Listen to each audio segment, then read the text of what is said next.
Andhra Pradesh deputy chief minister Pawan Kalyan గారు తిరుమల శ్రీవారి లడ్డూలో కల్తీ జరిగిందనే బాధతో ప్రాయశ్చిత్త దీక్షను చేపట్టిన విషయం తెలిసిందే. ఎప్పుడైతే పవన్ కళ్యాణ్ గారు హిందువులకు జరుగుతున్న అన్యాయం గురించి గొంతెత్తారో, ప్రాయశ్చిత్త దీక్షను చేపట్టారో అప్పటి నుండి నటుడు ప్రకాష్ రాజు గారు గొక్కెట్టి ఏడుస్తున్నారు. కమ్యూనిస్టు భావజాలం నరాన నింపుకున్న ప్రకాష్ రాజు గారు హిందువులను విపరీతంగా ద్వేషిస్తూ ఉంటారు. చైనాను, పాకిస్తాన్ను ప్రేమిస్తూ ఉంటారు. ఇక పవన్ కళ్యాణ్ గారిపై ఆక్రోశంతో మరియు ఆగ్రహంతో తన ట్విట్టర్ పేజీ నిండా ఎలా ట్వీట్స్ చేశారో చూడండి ప్రకాష్ రాజు గారు. సో పవన్ కళ్యాణ్ గారి ప్రాయశ్చిత్త దీక్షపై ప్రకాష్ రాజు గారు ఏ రేంజ్లో అక్కసు వెళ్ళగ్రక్కారో చూసాం కదా. ఇక మరొక కమ్యూనిస్టు భావజాలం నింపుకున్న వ్యక్తి తులసి చందు గారు. ఈవిడ కూడా హిందువులను ఇండైరెక్ట్గా తీవ్రంగా క్రిటిసైజ్ చేస్తూ అన్య మతాలను విపరీతంగా అప్రిషియేట్ చేస్తూ ఉంటారు. ఈవిడ పవన్ కళ్యాణ్ గారిని పొగుడుతూ ప్రశంసిస్తూ కొన్ని వీడియోలను గతంలో చేశారు. అయితే ఆ వీడియోల వెనుక ఉద్దేశం వేరు.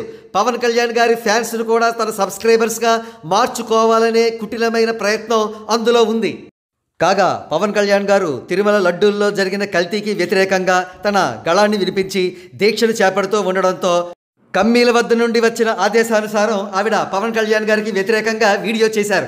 ఆ వీడియోలో ఆమె మాట్లాడుతూ పవన్ కళ్యాణ్ గారు ఒక్కోసారి ముస్లింగా, ఒక్కోసారి క్రిస్టియన్గా కనబడ్డారని, ప్రస్తుతం హిందూ ధర్మం గురించి మాట్లాడుతున్నారని ఇంకా ఏదేదో వ్యాఖ్యానించారు. ఇక్కడ తులసి చందు కానీ ప్రకాష్ రాజ్ గారు కానీ గుర్తుంచుకోవాల్సిన విషయం ఒకటి ఉంది. వీరిద్దరిలా పవన్ కళ్యాణ్ గారు కుహన సెక్యులరిస్ట్ కాదు, అసలు సిసలైన సెక్యులరిస్ట్.